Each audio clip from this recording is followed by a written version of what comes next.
Guys, welcome back to the Rugby Connection podcast for the fans, by the fans. We've had a pretty packed week once again. We'll be having a look at all the action from the Premiership, URC, and a few laughs and whatnot along the way. Once again, we've got the full hat trick of hosts with us. I'm joined here by Murray and Harv. Lads, how's your week been?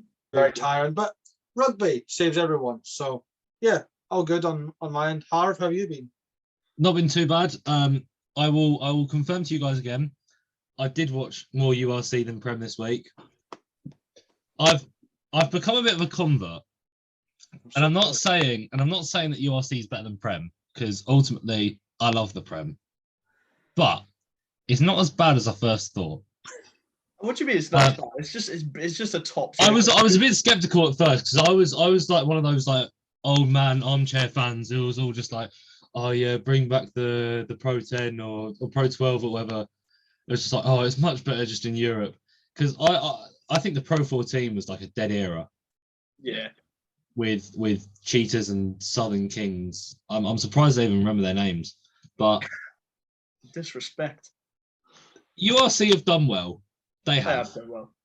We were treated some good games this weekend, so I'm all happy. Right.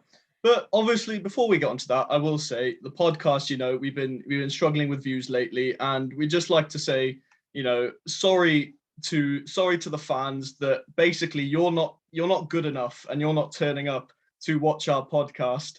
So yeah, essentially we're sorry that it's all your fault that we're not getting views. And yeah.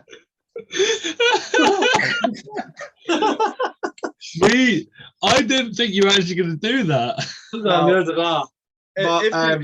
If you guys are confused, obviously we're doing a little bit of a cameo of or a little bit of a impression of the Worcester owner's statement over this past few days. I think Murray, do you want to maybe give us a little bit of an overview of basically what they released? So basically, it was a very vague thing to begin with. Like, we're very sorry that this situation's happened, blah, blah, blah. And then it was like, we'd like to thank our fans for being there every game, week on, week out, except for there wasn't enough fans. And that's why the club's now in the financial matter. And then they went on to thank like the backroom staff for taking pay cuts, but then shat on the players for not taking pay cuts. And that's the fault that why Worcester. So basically, it's the fans' fault, it's the players' fault that Worcester in the mud. Nothing to do with shite ownership. Yeah, so basically, we're sorry that it's all your fault that we're under. And also, I think you put in the group chat today, we just seen medical benefits also for the club have been cut.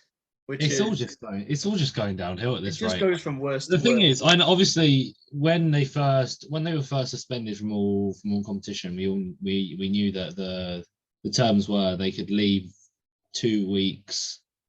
They can walk away from their contracts 2 weeks after they entered administration. Yeah. Which I don't know why they can't walk earlier, because realistically, I don't see Worcester getting back. Well, there was a rumor that they could be back for round 7, but I don't see how. No.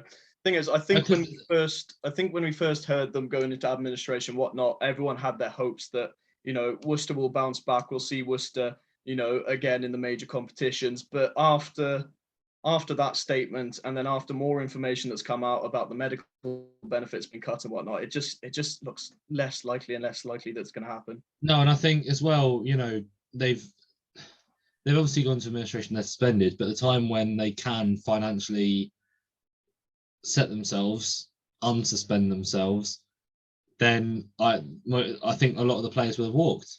Yeah, as a lot of their key players anyway, because at the end of the day, if you're not being paid, what's the point in being, you're a professional rugby player? Yeah, you've got a right to leave. You've got a right to play somewhere else, and I think even the management staff, they've all said it's all understandable if they go. It's probably best for some of them if they want to go and play with other teams. Obviously, we heard about I can't remember who it was, but 3 players being linked to Bath today. Very interesting. So it is an interesting time for I'm going to say former Worcester players. You know what But- else is sad? Go Just on. while we're on the subject, sorry to interrupt.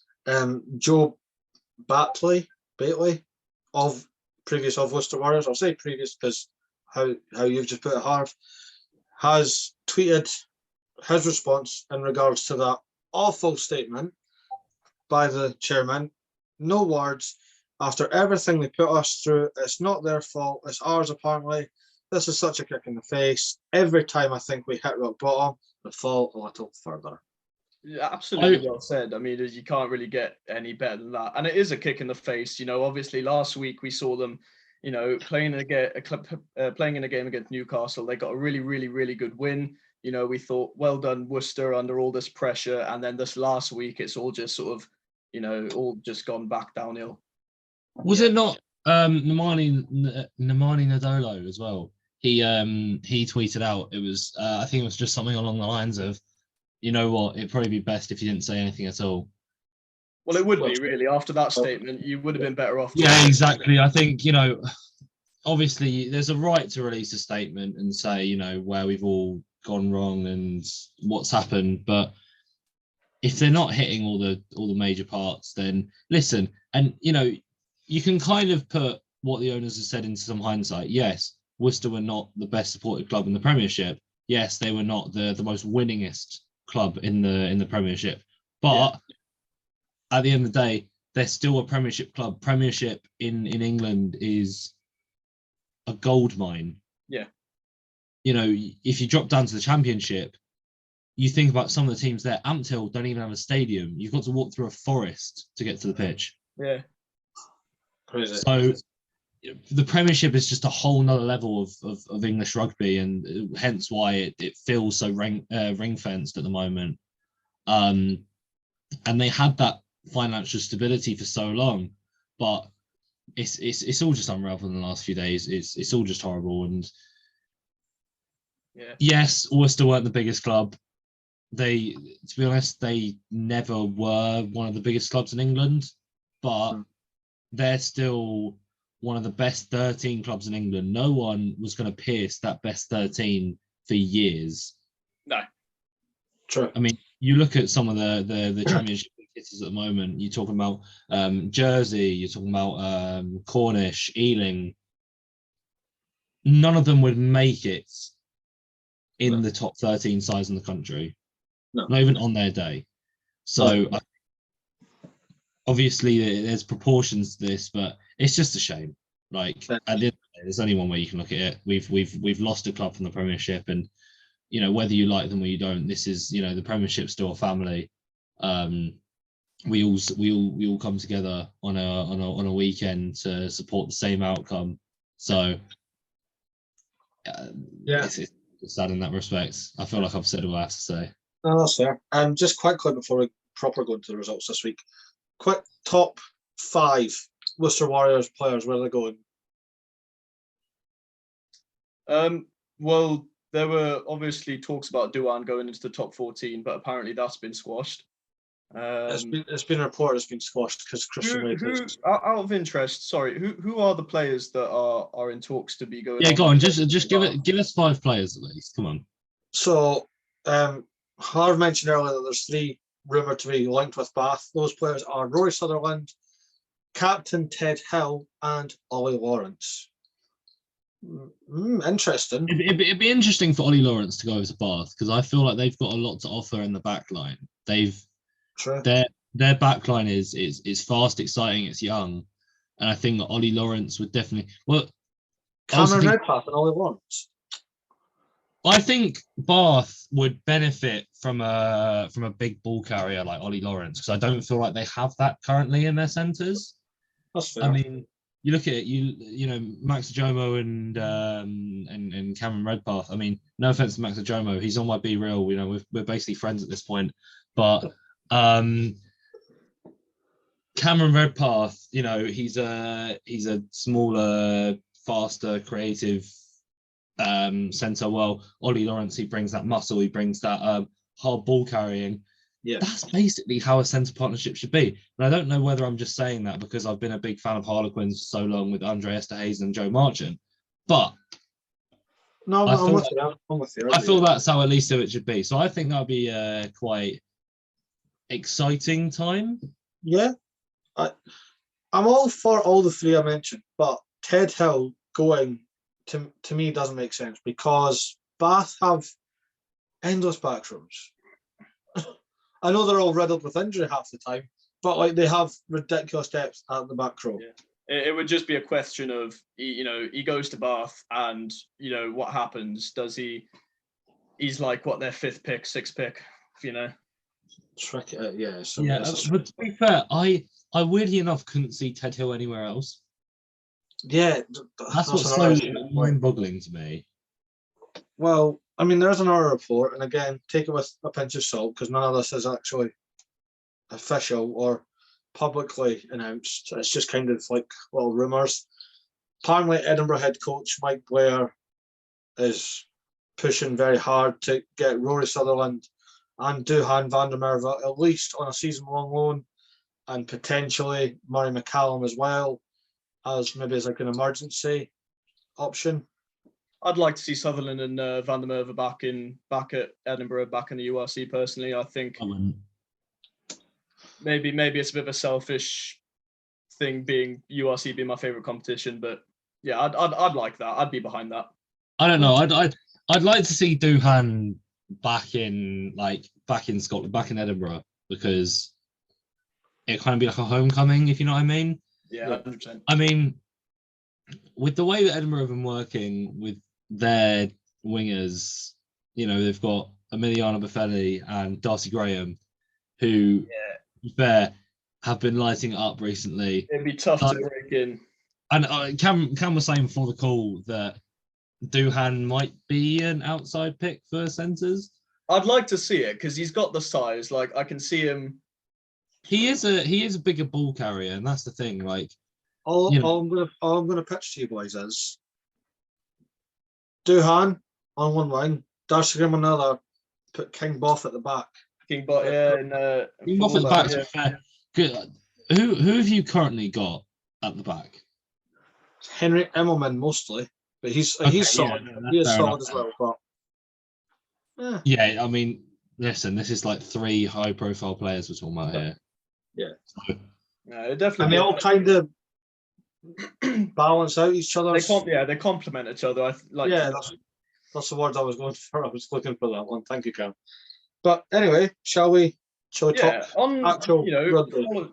Following on to the Premiership, we've had a pretty good week, pretty interesting week. I think we'll start with the Friday fixture, which was, a pretty big upset, I'd say.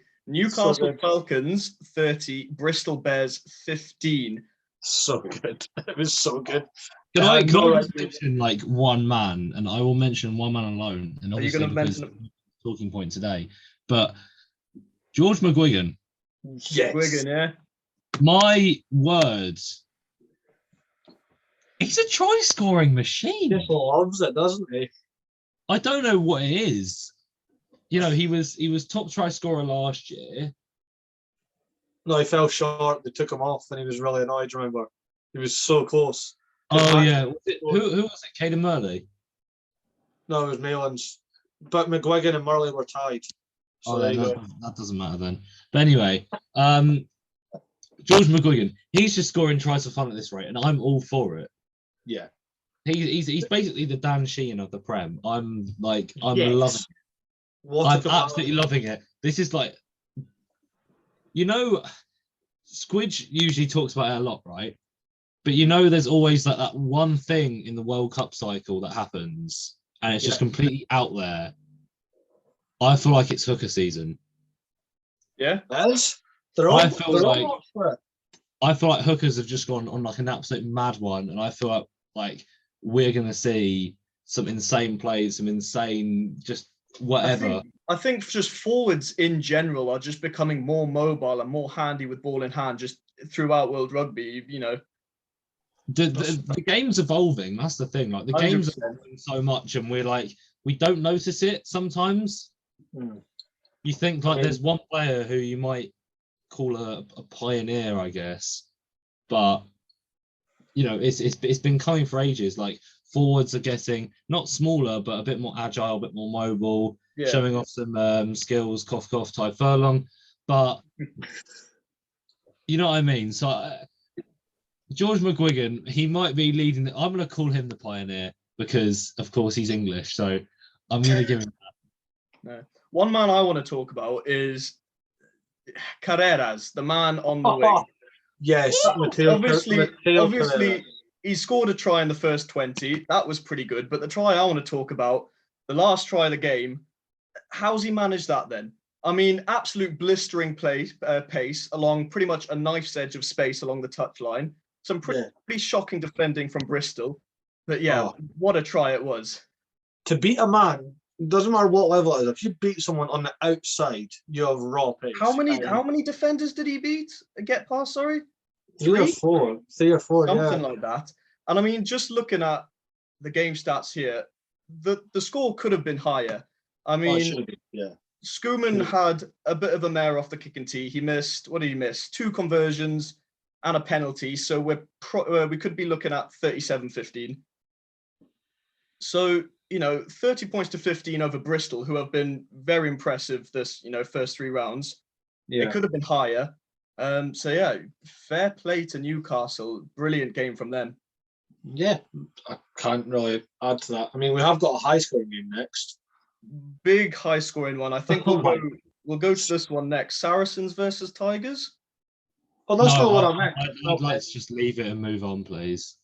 Saracens. I want to talk about. I know we're going a bit out of order, but I want to get Saracens Tigers out of the way because I want to hear you boys talk about your team's performances.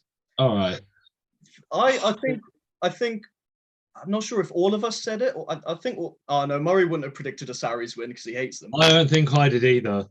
I think that you've been saying, Harv, through the podcast, you've been saying Sarries, although you might not like them, they are looking like a pretty informed, dangerous team.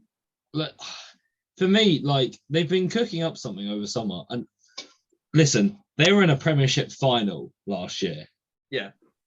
In their first season back in the Prem. Obviously, they didn't get relegated on their own play. They were a bit controversial. But wow. I mean, even as a Harlequins fan, you kind of have to look at Saracen and think, that is a team. That is an incredible team. I mean, again, I will read off the lineups because I do this all the time. I don't even know where to begin. Elliot Daly, Ben Earl, Owen Farrell, Jamie George, Alex Lewington, Alex Zosky, Max Malins, Theo McFarlane, Hugh Tizard, Nick Tompkins, Billy Vinipola, Mako Vinipola on the bench, Andy Christie, Andy Good, Sean Maitland. What? It's just a stacked team, isn't it? It's just a stacked team. I genuinely think that, I mean, I'm not going to say they're going to win the Premiership by miles, but I think Saracens... They have to be favourites at the moment. Give them until February, and I'd say there's no other competition. So I don't even think we said the score yet. It was 51-18 to the Saracens over Leicester Tigers. How often do you see the reigning champions get a hammering like that? And Saracens were out for revenge. Let's be real. 100%. I said it last week. I think Saracens will be out with a bit of bad blood, and I think they'll win.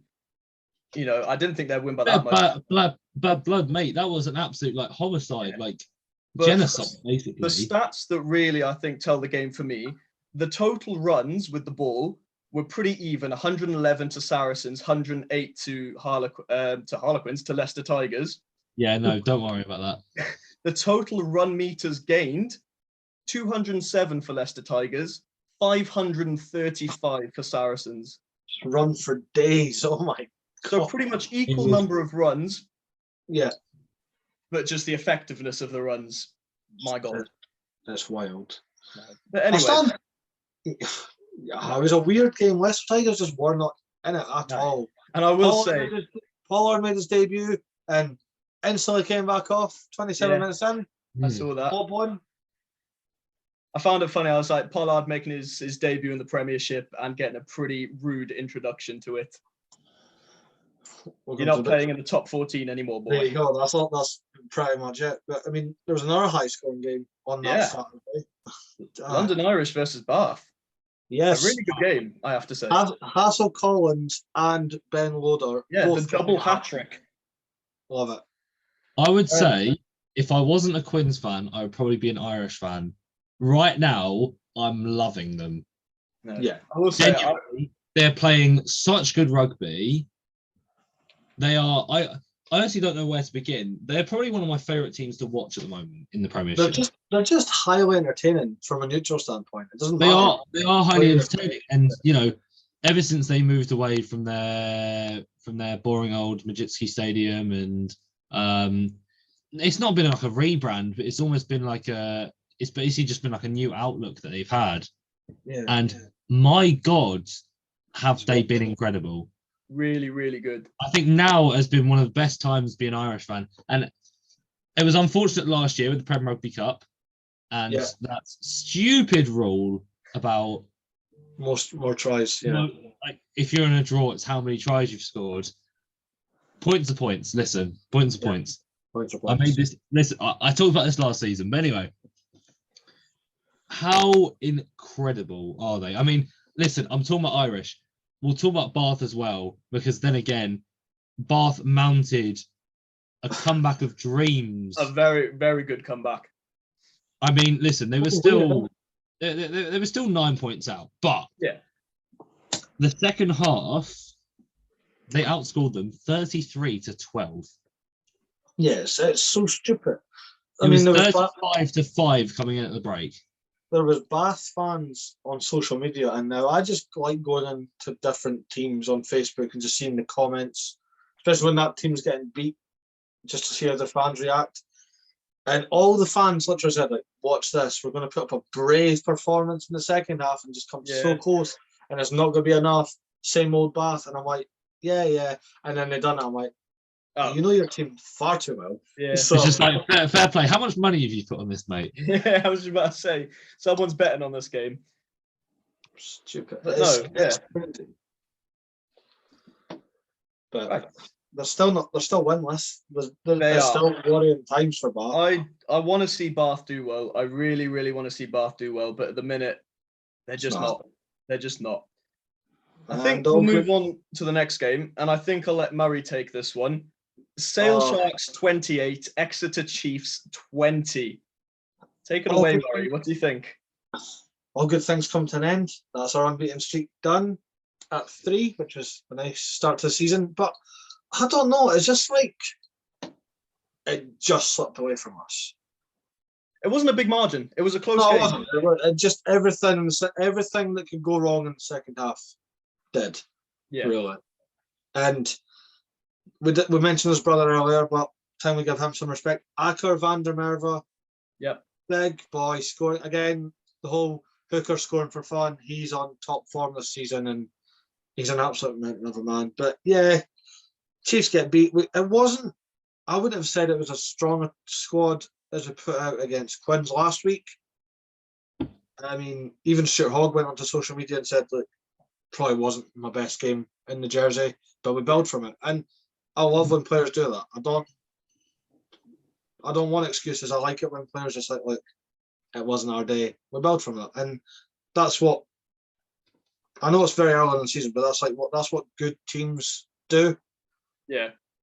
They have a slip up, they learn from it, and then fingers crossed, it doesn't happen again.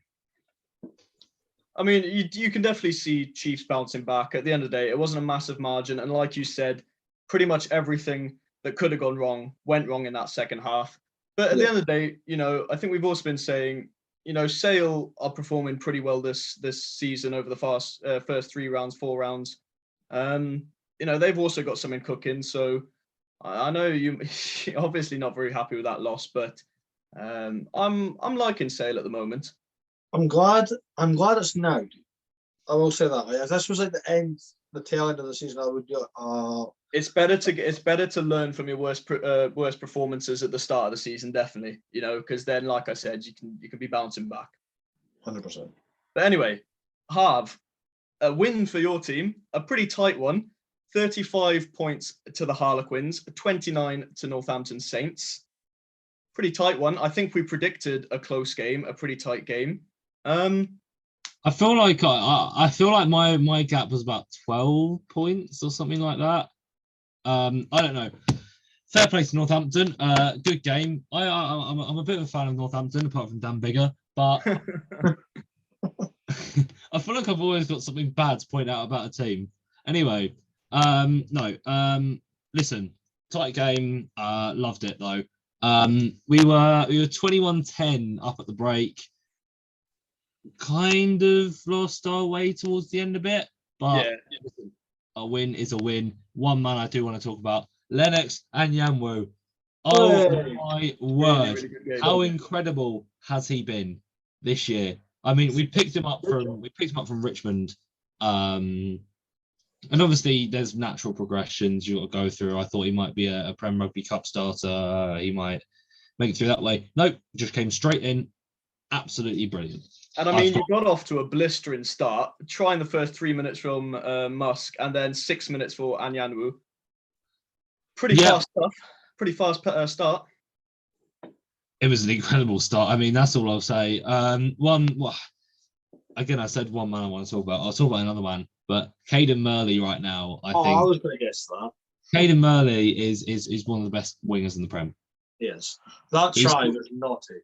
You do not He had no right to score that try. Absolutely no right. Literally tiptoed down the edge of the line and then just for fun, vaulted the flag. Pretty much. It was a brilliant finish. Absolute world-class finish. Last year when I was doing Prem Rugby Fantasy on Rugby Magazine, God rest their souls. I had Murley in at the start of the season, and I said to myself, I think it was like 2 games, and not that he blanks, but he hadn't been. He did all right, and I thought to myself, you know what? Maybe there's just better people out there, and I put in Malins. And going took out Malins. I didn't put Murley back in, and then Murley went on one. Yeah. So, I kind of took an L there, but fair play to Murley. Like, he's actually showing as his own. I mean, he's still only young. I thought he'd been around a while. He's still only, 22, 23? Yeah. A lot of good things to come from him then. Mate, good things come in small packages. Caden Murley is that. Yeah, he's 23. Yeah. Caden Murley's 23. I thought he was about 26. I remember him about a good 3 years. It's the small wingers at the moment. Murley, Darcy Graham. Small wingers. They're absolutely tearing the world apart. Small wingers and techie hookers. That is. That's our theme for this podcast. But anyway, shall we go on to some predictions for next week? Yes. Go on then. Obviously, on the Friday, we've got Bristol versus Chiefs.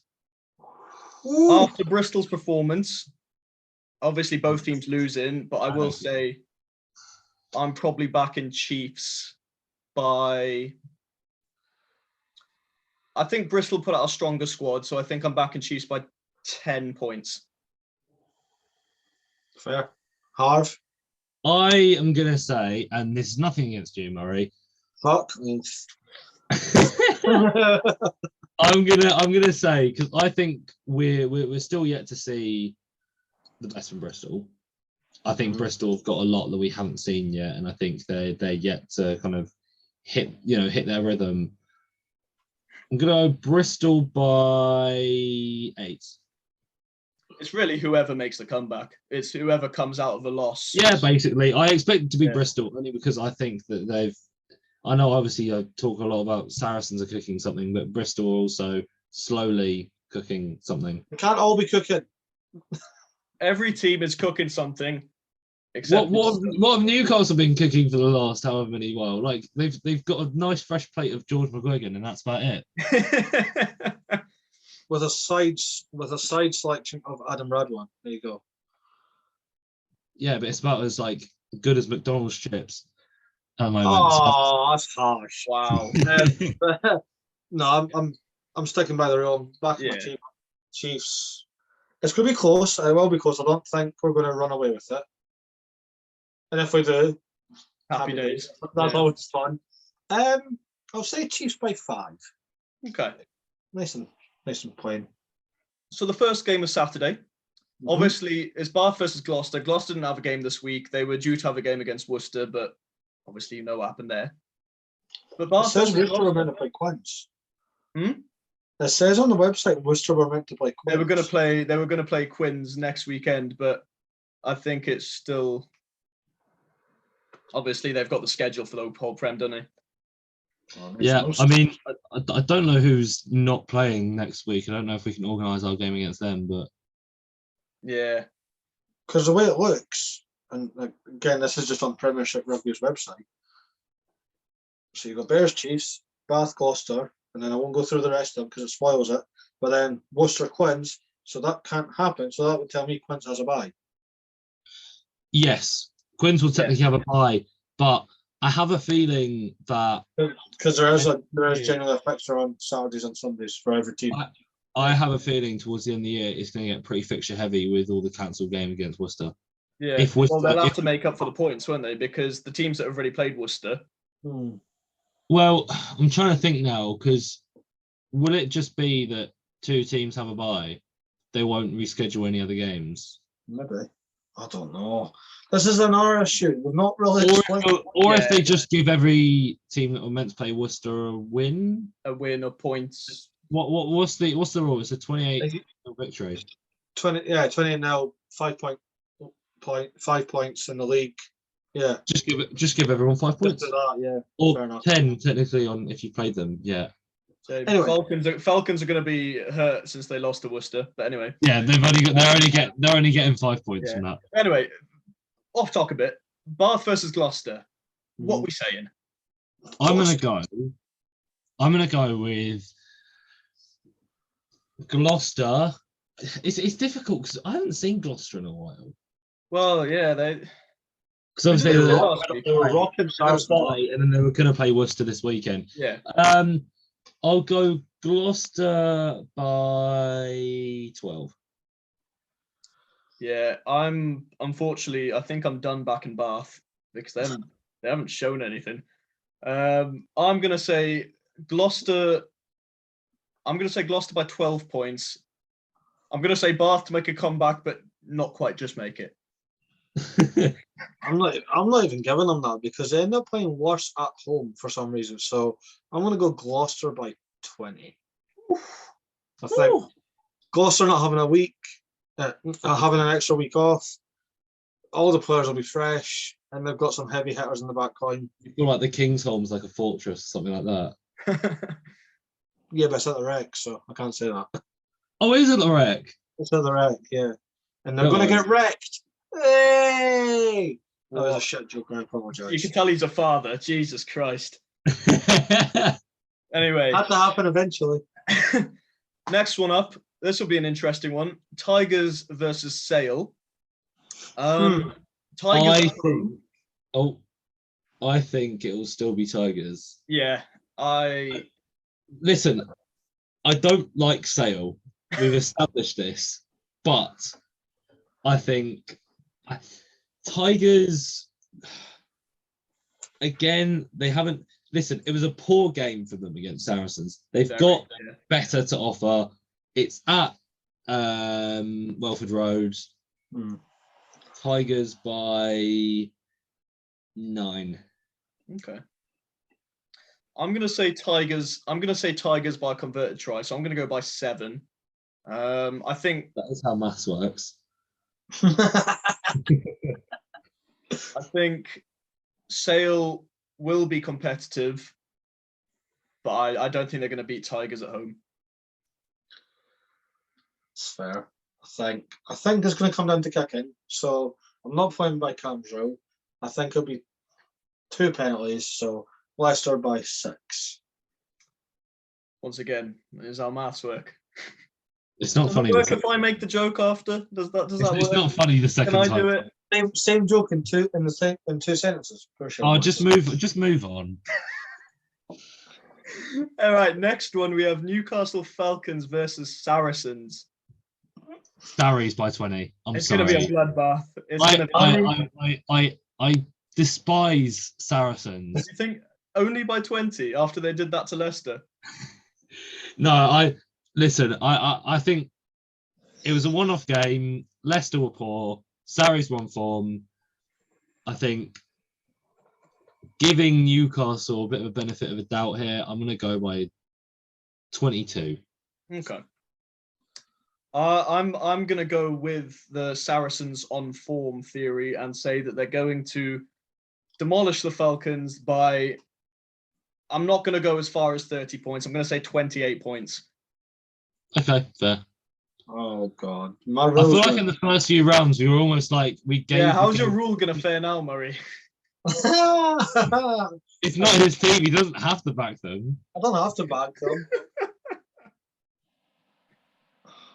I'd love to see Newcastle win, but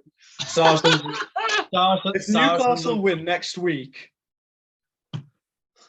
it'll be amazing. Go on, make it back. Go on. I'll bet Make money it on interesting. it. I'll put money on it that Newcastle win. I was gonna say money. I was just like Cam has to shave his head or something. No, honestly, my hairline is receding, so I will do it. I was going to say he's got a receding hairline, so it doesn't really count. Halfway there. I've also got a massive grey patch on the back of my head, so. You're talking about him being a dad. Like you've basically turned 40 already. Literally, my back is in bits right now, boys. Oh, dead ups. Anyway, are you saying a Falcons win then? You have to by your rule, Murray. One by one. What a cop out! What a cop out! It'll be like last minute. There'll be 6 points down. Wait a minute. Saracens will probably win by about 45, but Jesus, They will. So let's for fun. Falcons by 1. Fuck Yeah, it. George McGuigan absolutely trounces over Owen Farrell for the win. Teams. No, mate, he's not getting past Owen Farrell's shoulder. Oh, depends. Just keep it. Just stay low, and you're all right. Anyway, the last game, Wasps versus Saints. Saints by 17. Okay. yeah, Saints by 15. Yeah. I was going to be a bit more generous to the Wasps. Yeah, You could tell Cam's new to this. He's very generous. Yeah, but listen, the thing is, if you don't like someone, just let us know. It's my first season of pretty much paying attention to the Prem, so I'm going to be generous and say Saints by 10. That's fair. No. But now we're going into Harv's favourite league. Yeah, my favourite league. He can't deny it because he said it now. Yeah, you said it. Lads, you've never watched National 1 English rugby. Get in the bin. If I'm honest, Maury, I thought you were going to segue into the NPC there for a minute, but anyway. Actually, one game I'd like to talk about just because you mentioned it. Oh, for God's sake. Waikato stealing it from Bay of Plenty at the death, 35-34, with the most horrific lineup I have ever seen. So Waikato had the attacking line out on the 5-metre line with about 4 minutes to go.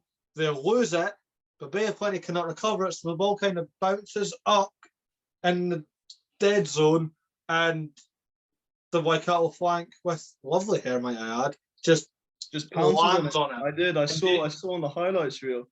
And in other news, Manawatu lost again. Oh no! Anyway, what a pity. On to the URC. On the Friday, Bulls versus Connacht. 28 points to 14. Connacht shit this season. Yeah, you don't go to Pretoria and put on a performance like that and expect to do well. No. I mean, to be fair, it was only 14 points between them. Yeah, but I will say 3 yellow cards to the Bulls probably helped. Yeah, discipline for the Bulls, not great. Obviously, 3 yellow cards in one game isn't ideal. But I will just want to point out the 2 young and upcoming Springboks back from the Rugby Championship. Kirtley Orenser and Kane Moody. Kane Moody with a lovely tackle, dislodging the ball. Kirtley Orenser jumping on it, and then just outpacing everybody. Fair. Very fair. I think that's all there is to say on that. Yeah, I Yeah. mean, Bulls are tracking well this season. I think they're probably the best of the South African teams, in my opinion, at the moment on form. Over to Wales now, but still talking about a South African victory. Really, really encouraging for the Lions. 31 points to 18 over Cardiff. They've done the double in Wales now. I don't know. Again, Cardiff feel like one of these teams, especially at home, they feel like one of those teams like, how did you lose that? Yeah. I mean, the Talupe Faletau yellow card at the end of the first half didn't help. Obviously, the Lions getting a bit of a consolation try at that end of the first half because Cardiff were on top. The Lions were sort of out of it for most of the first half. But then, I mean, the second half, try from Vandenberg on 49. Try from Botha on 49 minutes, Vandenberg on 63 minutes, Horn on 77 minutes. They just let loose, and Cardiff, similar to last week, Cardiff were left trying to chase the game like Ospreys were, and it just didn't go well for them. Fair enough. Simple as. The Lions are tracking well. They're 2 for 2 away from home, which is much better than last season. So yeah, looking good for them. That's fair. I mean, A bit of an Irish derby. This one, 20 points to Leinster, 13 points to Ulster. One of them had to lose. Is it just me that felt like nothing happened though? For me, it was a bit different because I was watching intently. I knew obviously that both of them were coming unbeaten. They both had strong lineups, and I thought to myself, this was going to be a clash of titans. However, it was in one of those conditions where you can only describe it as a shit show. Yeah. Honestly, I think the conditions were awful. I mean, commentary cut out halfway through the first half, and they had to fill it with Tommy Bowe. So we were all happily treated to that. But listen, Leinster had much the better go of Ulster in the first half. Then again, Dan Sheehan touchdown for his 8th try in 4 games, which... talking about explosive, exciting hookers. Dan Sheehan from the URC. Dan Sheehan, my word, he has been incredible. And we gave him a brief mention earlier, but can I talk about this again? You know, we're moving into a new era of forwards and especially front row players. Dan Sheehan is helping the charge. So he's not leading the charge, but he's there. Anyway, listen. Ulster gave it a pretty good go in the second half. No, they did. John Cooney was 100% from the tee, for at least what I can see. Anyway, I don't think they've given me. I mean, it was his kicking that pretty much kept them in the game. Obviously, there was the one try, but yeah, there was the solo try that kind of came from O'Brien's yellow. But the second half was a bit lackluster. Obviously, it got pretty tight towards the end, I may say, but I don't know. I'd say Leinster kind of led a first half surge, and then Ulster kind of trailed behind. Again, wasn't the most interesting of games. I feel like I'm watching Ulster more than any other team and kind of wanting the other team to win. But just because you've mentioned him, of John Cooney, there's a report coming out that he could be switching allegiance before the Rugby World Cup next year for Scotland. And now I'm genuinely not making this up. I'm literally... No, I've seen this myself. Scotland could be plotting to switch for Ulster star John Cooney ahead of next year's World Cup in France. Does he qualify on family basis then, I'm guessing? Cooney has Scottish roots through his Glaswegian father and spurned an offer to switch allegiance from interim head coach Scott Johnson back in 2012 before he made his Ireland debut in 2017, and he's not been capped since 2020. Could we get John Cooney and Ali Price on the same team? I was honestly trying to think how I could dislike Scotland more. And this is my answer. That's fucking rude. No, listen, you know Ulster have done a dirty on Gwyn's before 2 years in a row. I absolutely hated it. Let's move on. Let's move on. Yeah, no, it was just an interesting point just because you mentioned Cooney, so I was like, No, you'll love the next game, Murray. Yeah, sorry, Murray. 2 losses in 1 week. 34 points to the Stormers, 18 points to Edinburgh. But I will say, in all credit to Edinburgh, my God, did they have a good go of it in the first half.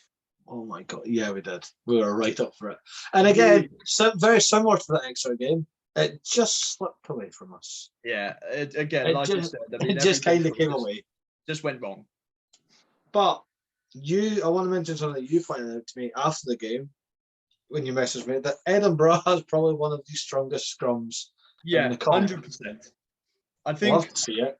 I will say the Stormers probably, in my opinion, at the moment, from what we've seen, have the weakest scrum and probably the weakest set piece out of the South African teams. But Edinburgh with that front row, by God, your scrum was looking good. I mean, Evan Roos got lucky to get just a yellow, did he not? What was that? The on the neck? Yeah, just forearm in the throat and then push down. I saw that. I think the mitigating factor was that he was pulled down. I think that's what the commentary staff thought it to be. But yeah, I mean, we did see a red card for Sunday, which the commentators botched completely on the wording. They made it out that Jamie Ritchie did something wrong, and I'm looking at it, and because I heard it, and then looking at the replay, I'm like, you can't get him done for not going low when he has the ball. Yeah, I was very confused at this moment because I'm watching it. It's 75th minute, red card. Jamie Ritchie goes in, and he's got the ball, and it was ruled as a high tackle, but they kept saying Jamie Ritchie. The commentary staff was saying that it was Jamie Ritchie that was at fault for a high tackle, even though he had the ball. And I was like, no. But no, Edinburgh didn't get the win. Again, lots to learn from. Cape Town's a hard place to play. And like I said, you had a pretty good go of it in the first half. We did. But yeah, back to Wales, sorry. Ospreys versus Glasgow. I see my 32 points to 17. I think I was talking to you, Murray, whilst I was watching this game, and honestly, I found this game so bloody boring that I sort of zoned out, and then all of a sudden I look back at it, and the Ospreys have scored like 3 tries. And you know the shocking thing? It's not even the most boring game of the round. No, definitely not. Because that's the next one. Well, in the order anyway. But yeah, I mean, Ospreys winger, Keelan Giles? Keelan Giles. Again, we're talking about wingers that have no right scoring. His first try, a nice dive for the corner. Most wingers are starting to do that. His second try, he had no right. He was nowhere near it. But so it was about the 10-metre line on Osprey's half. Yeah. Glasgow lose possession. Reece Webb instantly goes, right, just get it away. Hoofs it upfield. It looks like it's pretty certain that it's going to go back into Glasgow hands and we're just going to cover it. It just bounces nicely and out of nowhere, Keelan Giles comes in, nabs the ball straight over the line. It's really, a good performance from the Ospreys after last week's 1-point loss. I think they'll be happy with that. A home win after last week's home loss. And Glasgow, nothing much to show from them, to be honest. No. That's talking about nothing much to show.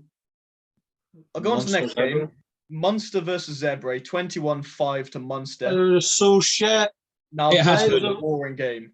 It happened. Let's just move on. Yeah, it happened. Munster scored all their points in the first 25 minutes. Wait, can I say one thing? Zebre's line out was the most awful line out I've ever seen in my life. Yeah. Peter Romani and Tyg Burns stole that line out, I'm pretty sure 6 times in a row. Yeah. That's all we have to say. Anyway, Benetton versus Scarlets, the best team in the world, came back and got a win after a little blip in the universe. Something wrong happened. They lost last week. But anyway, they're back to winning form, being the best team in the world. 34 points over 23 to Benetton over Scarlets. I won't lie, this bored me as well until about 15 minutes to go when it kind of opened up a little. Yeah. But what's going on with it? This is why Prem's like the best league in the world, man. Harvey, don't lie. You love it. You love No, the I have been loving it, to be fair. I will say the URC this week, in terms of which is more exciting, the Prem has been more exciting than the URC. URC's been a shocker this week. I can't lie. But I will say, a return of Lee Halfpenny. Very nice. Yeah, he kicked well. You know, he's definitely not. He's not lost any kicking form. What do you have? 1, 2, 3, 4 penalties kicked. 3 penalties and a conversion kick from Lee Halfpenny. So 100% kicking success for him. Lovely. Yeah, Benetton too strong for the Scarlets.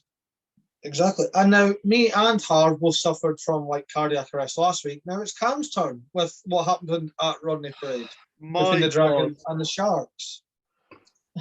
Before I even 20 points to 19. 20 points to 19. I just full credit to the Dragons, man. They really, really squeezed us. But I don't know how we won that game, man.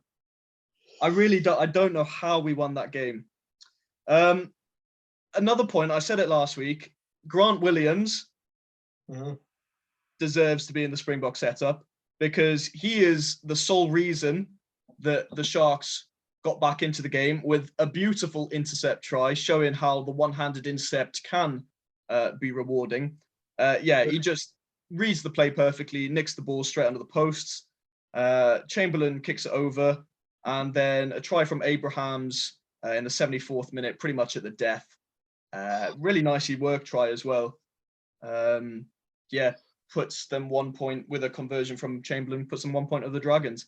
But I am very concerned after the game against Zebra and the game against Dragons. I'm concerned about how we're going to track. And the fact that we're playing Leinster in the RDS next week. Oh, well, I mean, let's not waste any time. Let's just go straight into predictions then. Yeah, go on. Okay. Right, so on the Friday, we have Connacht versus Munster. Munster. No, I think it's 2 teams that I think have underperformed this season, both of them. I think weirdly enough, I think there's always been this kind of stigma around Munster, and you always think back to the early 2010s and how good they were there. And they've kind of just lived off that for a while. Yeah. Lived off a legacy almost. Yeah. Realistically, Munster actually aren't that good. No. I still do think it'll be Munster, but Munster by... I'll go Munster by 6 because I feel like it'll be not who's worse, but you know what I mean. Who's better on the day? Yeah. Which will be Munster, obviously, but I'm gonna go with a different result. I'm gonna say Connacht for the win. Are you all right? I'm gonna say Connacht for the win. Murray's just like passed out. He's just okay. Okay, well, that's all good. We say this, but we were all doubting the Dragons and whatnot a week ago, and then they beat Munster and they almost beat the Sharks. So I don't know. It's just, you know, when you get that feeling, I feel like Connacht are going to get the win. Not by much. I'm going to give it by, I don't know, a penalty, 3 points. But I feel like Connacht are going to get the win. Okay, I completely agree with Cam. I think Connacht could win it. I don't know how they're going to win it. I don't know how they're going to win it, but I don't know. It's at the sports ground. They've not played at home yet. That might be a big factor. Exactly. And I don't know. There's no logic behind it. Just fucking go for it. That feeling. No, I think Connacht will be not unbeaten, but like completely beaten by the end of the year. So ouch. Boy, I know, like two of my really good, like two of my best mates in the whole world are Connacht fans. So Zebra to beat Connacht. Anyway, I'm not Connacht fan, but okay. the next game, Edinburgh back at home now after their mini tour of South Africa. Funnily enough, back at home playing another South African team in the Lions. It's a weird way that worked. Yeah. I'm home. I'm going home. So You're going anyway, home. Lions by no, sorry, it will be Lions, but Lions by 10. Jeez. I really faith in Edinburgh. I really want the Lions to win because when they're not playing against each other, I do like backing all the South African teams when they're away from home against the European teams. But I think they've had 2 good wins on the road. I think Edinburgh will be a step too far. I think Edinburgh by 15 points. 15. Yeah. I sound like Tommy Bow. 15. I can't see after Edinburgh performing decently against both the Stormers and Bulls. I think they'll do the job over Lions at home. I mean, there's no point asking me, is there? Yeah, Murray predicts a Lions victory. Anyway, on to the next. No, Edinburgh's going to win. They're going to come back strong at home. And I'm going to be joyous because I'm actually at the rugby for the first time in 2 weeks. So, I mean, your last home game was an absolute demolishing of the Dragons, so you would expect something good. Well, to be fair, Anyway. Here's the Dragons. But they beat Munster. Yeah, and they almost beat the Sharks. The Sharks, who everybody said were going to be the best South African team of this tournament. You said that. Just you. No one else. Everyone was saying it. The Chip and Chase boys said it. Ooh. Anyway, moving on to the Saturday games. Zebre versus Stormers. That's not another home game for Zebre. Stormers all day, every day. I'm sorry. Yeah. No, but the thing is, I'm gonna go on a limb here and say I'm gonna say Stormers by 6. Oh.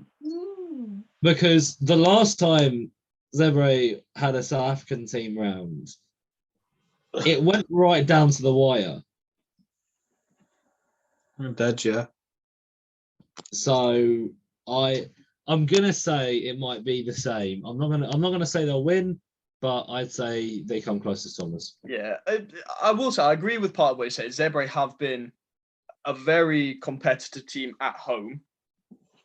They pushed Leinster, they pushed the Sharks. I just think the Stormers, with the way they play, will just open up Zebre. I think it's going to be a try-fest. I think it's going to be Stormers by 23 points. I'm going to meet you in the middle. I'll just say Stormers by 12. I think that's the best way I could do it. Respectable, yeah. Right. On to the horror show for me that is coming. Leinster versus Sharks. Leinster by 50. 50? No. I'm gonna go on a limb here and say Sharks will be there. I don't think they'll come close, but I also don't think they'll get demolished. I think they'll just be there. They'll still be intact by the end of the game. Yeah, they'll put up a fight, you're saying. So I'll go Leinster by 12, but I'd say, you probably have quite a few tries here, there, and everywhere. Yeah. I think it's going to be like the final scene from Jaws. Bang, done.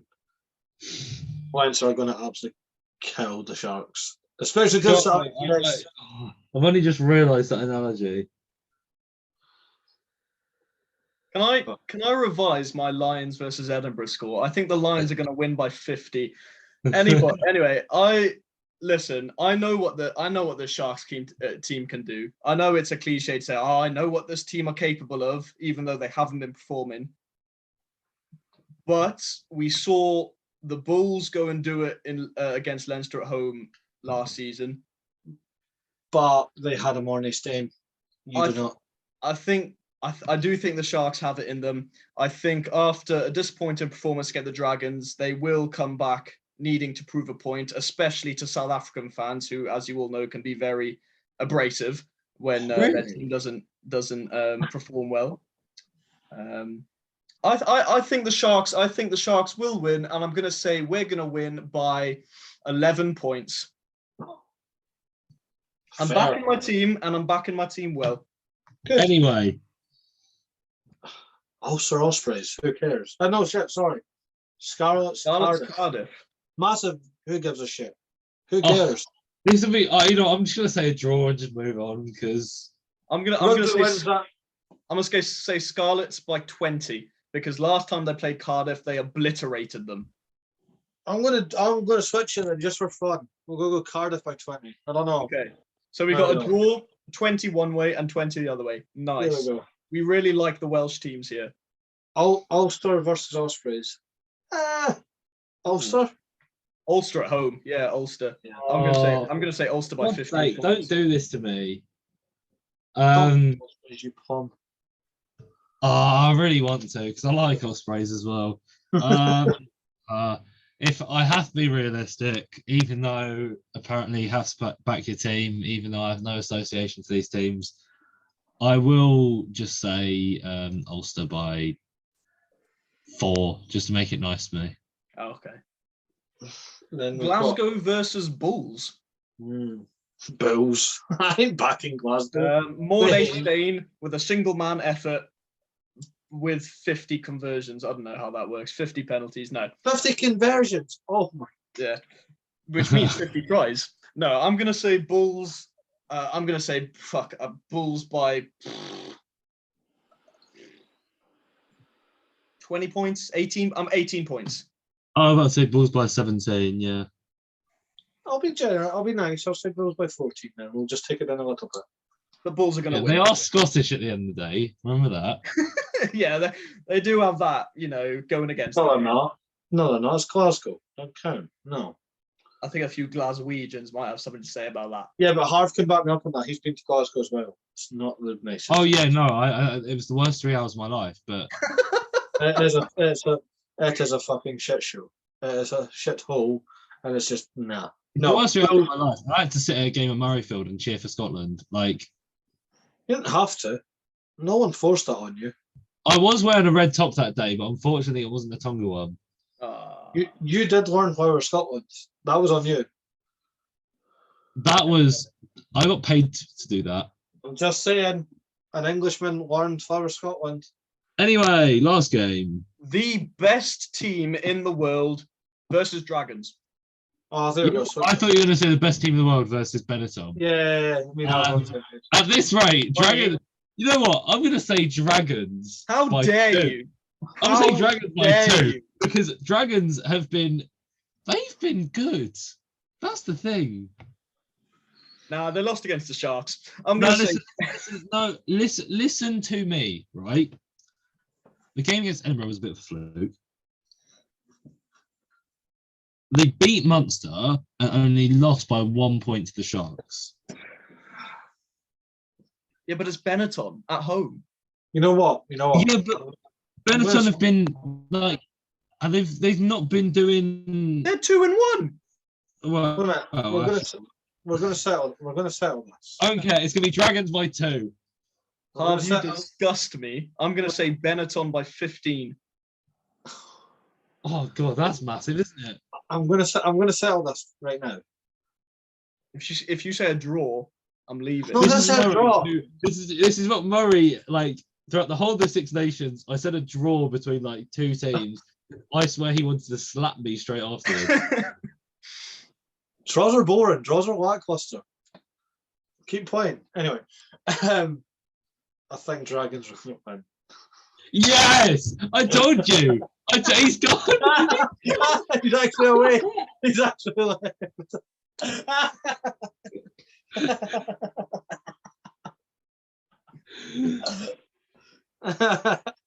I can't believe you boys. You can't disagree that Dragons have actually performed this season. No, I will say Dragons have been on form. They've been doing well. I'm going to revise my score. I think I said it in the heat of the moment. I'm still going with the Benetton win, but I'm going to say by 6 points. Okay. I think that's the first full list of predictions we've done in Camden. Say by 3. Benetton by 3. Anyway. That's a twat. But yeah, that was us this week. We've said That was nice it, and pretty short, much. but yeah, Prem, URC. Buckle up, boys, because we've got a merger coming next week. Yeah, we've got the Women's World Cup next week, along with the Prem and the URC and whatnot. Yeah. But I think we have some plans for that. Murray, do you want to let them know? Or do you want to wait? So there will not be any 2 props, 1 pod for the entirety of the Women's World Cup because Anya and Gemma are going to come with us and have a little blather, and We're going to join forces. we're just going to all come together. Because, I mean, at the end of the day, all of us want to cover the Women's World Cup. Yeah, it just We might as well all do it together. Exactly. And there's no point us having 2 shows doing the same thing, basically. Exactly. But no, it's going to be fun. It's going to be some interesting content, and it's going to be a fun World Cup. It is. And England I'll just will steal win it from. by I'll an just steal. immense amount. Huh? England will win by an immense amount, but it will still be a fun World Cup. I'm After gonna their steal something performance from against the Daryl. Black Ferns, I'm going to say Japan probably underdogs. Yeah. Lads, you can't disagree that England are No, England are favourites. by far the greatest team in world rugby. Did you Right. tell we're coming up to a World Cup in Harv's English by any chance? What is their Listen. winning record now? We beat the record held by Cyprus men's for most record for the record of most wins in a row, right? Cyprus men's, a very well-known rugby team. Cyprus men's is a stronghold of rugby. But no, this is what I'm saying. We're coming into the World Cup, 25 wins. It could be 26, I'm not sure. It's 25. 25 wins in the belts. Absolutely Anyway, incredible by the lasses. I did have an idea for stealing it from the girls. But so they picked 3. They said England players, so Harv could do England. I'll do Scotland. 3 players to watch out from those teams, and then 3 from the rest of the world to watch out for. Cam, I don't know where you lie on it, so you can start. What, 3 teams to pick out from? No, 3 players out of the whole World Cup to look out for. Oh, now you're testing my player knowledge because I'm terrible with names in general. There you go then. That's why you're first. Scarrett. Scarrett. Emily Scarrett. Friend of the show, Emily Scarrett. Friend of the show, Emily Scarrett.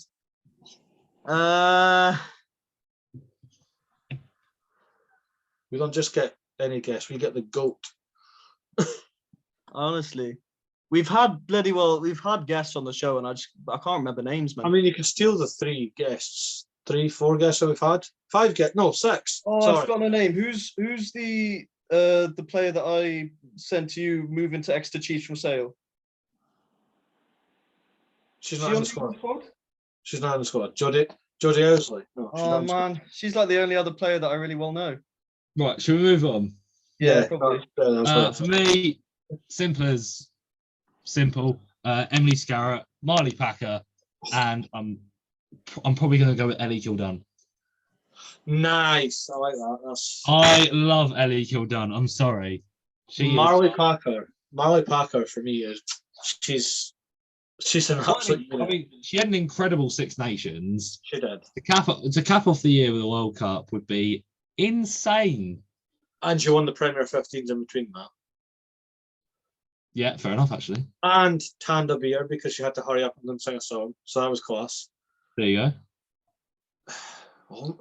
I'm going to go for Rona Lloyd, Jade Conkle-Roberts, and Christine Belisle.